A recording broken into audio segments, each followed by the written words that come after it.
Fala galerinha de xadrez, tudo beleza? Vamos dar continuidade então aqui à nossa playlist dos campeões do mundo, a saga dos campeões do mundo de La Bourdonnais, a Magnus Carlsen. A gente está começou a nossa playlist falando do La Bourdonnais, passamos para o Santaman, ou o famoso Santa Mãe, né, como todo mundo fala, e agora a gente está no Howard Stoughton, a gente já viu uma partida brilhante dele, e a gente tem uma partida hoje do Howard Stoughton contra o John Cochrane. O John Cochrane era um jogador escocês, muito presente aí na literatura enxadrística, nas partidas aí da era romântica. A gente tem, por exemplo, aqui, ó, na defesa Petroff. A defesa Petroff, ela acontece depois de E4, E5, cavalo F3, cavalo F6, tá bom? Essa é a defesa Petroff. E depois de cavalo toma em E5, D6, que é o lance padrão. E, em geral, hoje em dia, se retorna aí o cavalo para F3 e depois as pretas tomam aqui em E4, tá? Mas o gambito Cochrane, então, é bem estilo aí a era romântica do xadrez, é o lance cavalo toma em F7, sacrificando aí, então, o cavalo por dois peões, né? Esse cavalo tá atacando a dama e a torre, as pretas têm que capturar. E aí é um jogo interessante, tá? Será que as brancas têm compensação aí por dois peões? Olha, se as pretas não jogarem os lances mais precisos, as brancas podem ficar muito bem, sim, né? E a gente tem também no gambito do rei. Aqui deixa eu voltar aqui a posição. No gambito do rei a gente também tem uma variante Cochrane, do John Cochrane, que vem depois de E4, E5, F4. Esse então é o gambito do rei. Tem gente que pergunta o que é esse gambito, né? O gambito, a tradução, o significado da palavra gambito é uma artimanha, né? E no xadrez é quando você faz esse truque, você entrega um peão, tá? É utilizado para sacrifício de peão, você entrega o peão esperando alguma compensação em troca, tá? Então aqui no caso F4, gambito do rei, e se toma o peão então é o gambito do rei aceito, você gambitou esse peão em troca de um rápido desenvolvimento, que viria com cavalo F3, G5, bispo aqui em C4, G4, tem até variantes aqui onde as brancas deixam o cavalo e dão roque, sacrificam aí o cavalo, mas na linha do Cochrane vai com cavalo em E5 e depois de dama H4, cheque, então esse rei está com problemas, ele tem que vir para F1, e depois de rei F1, F6, então seria a continuação aí do gambito Cochrane, jogando de pretas, tá bom? Contra o gambito do rei, permitindo aqui o lance cavalo em F7 e a gente teria um lance bem romântico aqui com B5, tentando desviar aqui o defensor do cavalo. As brancas não permitiriam, jogariam provavelmente aqui o bispo em D5 e aqui provavelmente o Cochrane continuaria aqui com o cavalo em E7, deixando aqui a torre para se livrar aqui do cavalo. Mas a melhor continuação aqui para as brancas seria tomar aqui em H8 e depois de cavalo toma, peão toma, o lance F3 e a gente teria um jogo interessante, é uma posição melhor para as brancas, mas se as brancas não fizerem os lances precisos, não jogarem de forma correta e muito precisa, realmente as pretas têm chances e seria um jogo interessante, bem estilo romântico mais uma vez, né? E a gente tem também uma defesa muito bacana, que é a defesa Cochrane. Sempre que você estiver jogando, esse final é um final empatado, tá bom? Mas conseguir o empate é outra história, né? Entre ser um final tecnicamente empatado e você efetivamente empatar, existe um caminho, né? E para cá, o caminho que o Cochrane nos ensinou toda vez que você tiver com rei e bispo jogando contra rei e torre, como é que você faz para empatar? A sugestão dele é levar o seu rei para o canto de casa oposta à casa de cor do seu bispo, tá? Então nesse caso aqui o bispo tem casas claras, eu tenho que levar o rei ou para 1 ou para H8, ou seja, para uma casa de canto escuro. É contraintuitivo você fazer isso, afinal de contas a gente quer manter o rei no centro, né, no final desses para não levar checkmate, mas nesse caso essa técnica funciona bem. Por exemplo, aqui, ó, vamos levar o nosso rei aqui lá para o cantinho, ó. E aí a gente vê que fala, poxa, mas aí você vai tomar checkmate, a torre G1, no rei não tem para onde ir, mas aí o bispo cobre, né? Você só pode fazer isso desde que agora o seu bispo fique nessas casas aqui B1 e A2, ou B1 também E4, F5, enfim, você vai ficar só mexendo o bispo e vai deixar o seu rei paradinho aí em A1, tá bom? Então, por exemplo, aqui, ó, a torre G2. Aqui o lance, ó, deixa eu voltar. Aqui a situação toda é que essa torre tem que sair dessa primeira horizontal agora. Por quê? Se jogar, por exemplo, o rei A3, é empate por afogamento. As brancas não podem jogar o bispo. Ele está cravado. Não poderiam jogar o rei. Né? O rei não tem para onde ir. Então, por isso aqui que teria que se jogar um lance do tipo rei G2. E aí vai ficar repetindo o lance. Tá? O bispo vai, o bispo volta. Tá? E aí só cuidado para não fazer nenhum lance errado, né? Tipo jogar o bispo aqui, por exemplo, você vai perder, né? As pretas vão simplesmente capturar. Então só cuidado com esse tipo de lance, fica indo e voltando e não vai ter problema. Dá para você conseguir um empate aí se prestar atenção e jogar certinho. E essa é a técnica então do Cochrane, tá bom? Mas não é isso que a gente veio ver hoje. Hoje a gente quer ver a partida aqui do Stoughton contra o Cochrane. A gente já sabe então que o Stoughton é um grande jogador. Deixa eu voltar aqui. que o Staunton é um grande jogador e a gente sabe agora também quem é o John Cochrane. Vamos lá, a partida começa então com E4, E5, temos cavalo F3, cavalo C6, bispo C4, bispo C5 e aqui o Gambito Evans, né? A gente torce, eu sempre quando eu vejo uma partida nessa posição, hoje em dia a turma joga muito D3, aqui o C3, né? Mas antigamente na era romântica a turma partia para esse Gambito Evans com B4. Eu fico aqui torcendo para o Alpha Zero jogar um dia aqui o B4 e ressuscitar o Gambito Evans, o tão esquecido Gambito Evans e tão emocionante Gambito Evans que se começa com B4, né? A ideia é oferecer aí um peão em troca de um rápido desenvolvimento. A partida continuou com o bispo toma B4, a C3 e hoje em dia o lance mais usual aqui é o bispo voltar para E7, tá bom? Mas na partida continuou-se com o bispo aqui em A5, roque, bispo B6 dando a casa aqui A5 para o cavalo, também atuando numa diagonal interessante. Bispo em A3 e esse lance aqui corta então o rei para ele não poder dar roque, né? Ele fica numa diagonal interessante aqui esse bispo em A3.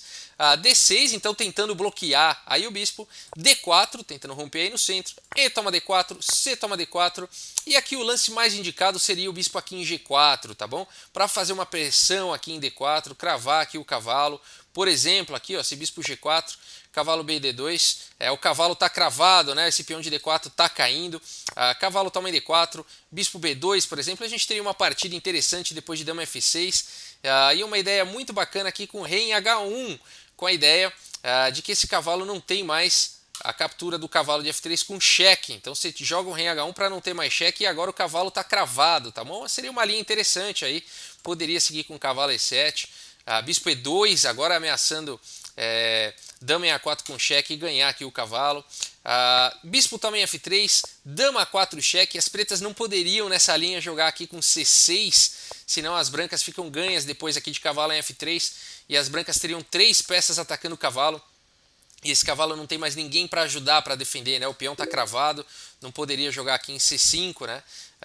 E as pretas não teriam o recurso de capturar o cavalo com cheque, uma vez que o rei veio para H1. Interessante essa linha, né? Então depois de dama 4 cheque, teria que ser jogado aí, ao invés de C6, o lance rei F8, e aí poderia se continuar com o cavalo toma em F3, e aí C5, né? Aí sim defendendo o cavalo, e depois de cavalo toma, C toma, F4, a gente teria um jogo bastante interessante, tá? Mas a partida não seguiu dessa forma, e depois de C toma em D4, então cavalo em F6 foi jogado, e aqui é um erro aqui do John Cochrane, que permite com que o Staunton continue de forma bastante agressiva aqui com E5, com o tempo então sobre esse cavalo.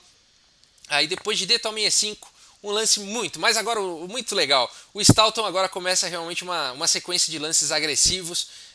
Esse é o lance número 10 e essa partida não vai durar mais muitos lances não, realmente. Aqui o Staunton se aproveita do fato de que o rei não está podendo rocar, né, e ele vai imediatamente partindo, juntando mais peças para o ataque, com dama B3, interessante, né?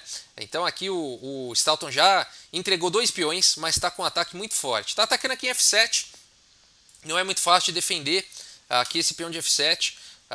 Dama D7 foi jogado, realmente o melhor lance para defender, agora a dama está defendendo em F7, e a partida seguiu com D toma em E5, e aqui as pretas poderiam continuar com o cavalo aqui vindo para E4, né? O cavalo está atacado, mas o John Cochrane preferiu um lance intermediário aqui, cavalo em A5, atacando a dama e o bispo. E aí a ideia, né, do Cochrane é que, por exemplo, aqui se o Staunton fugir, né, com a dama para a dama C2, dá para se jogar cavalo aqui em D5, ou dá para capturar aqui o bispo e tentar aliviar um pouco a pressão, né? Mas aqui nessa posição, depois de cavalo em A5, o Staunton faz um lance muito bacana realmente e transforma essa partida num clássico aí da era romântica, uma das partidas preferidas inclusive do Bobby Fischer, tá bom?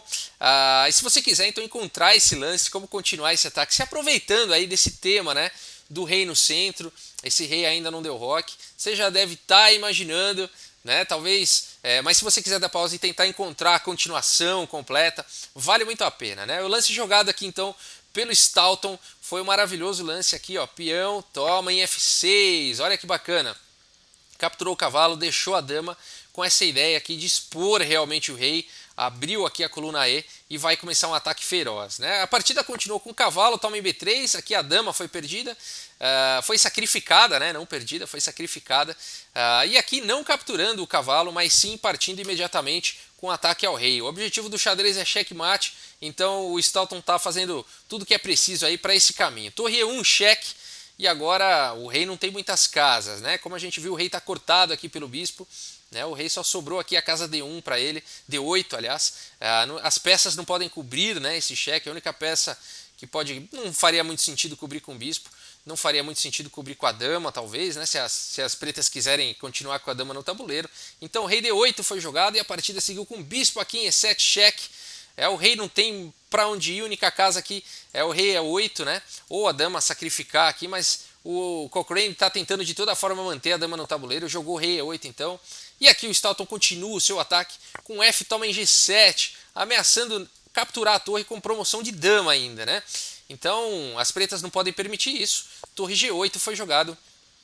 E aqui então o Staunton joga o lance bispo em F6. Olha que legal esse lance. O único lance possível agora para as pretas é cobrir aqui com a dama, né? O rei não tem para onde ir. Olha só que legal. O peão está cobrindo a casa F8, né? A torre está dando um cheque aqui, um cheque descoberto. A casa D8 está tomada aqui pelo bispo e não tem realmente o que fazer, né? A dama cobriu aqui e depois então de bispo toma a dama, bispo toma em E6 e agora esse cavalinho aqui está caindo, né? A toma em B3. Nessa hora, muito provavelmente, o Cochrane parou para fazer a contabilidade aí das peças, depois desse sacrifício, depois dessas trocas. Muito provavelmente ele estava tonto aí, desnorteado. E a hora que ele fez a contabilidade aqui, ó, duas torres, e duas peças menores contra duas torres e três peças menores, né? O rei aqui está protegido, esse rei aqui está no centro. As brancas ainda tem um peão aqui muito forte, um peão passado aqui na sétima.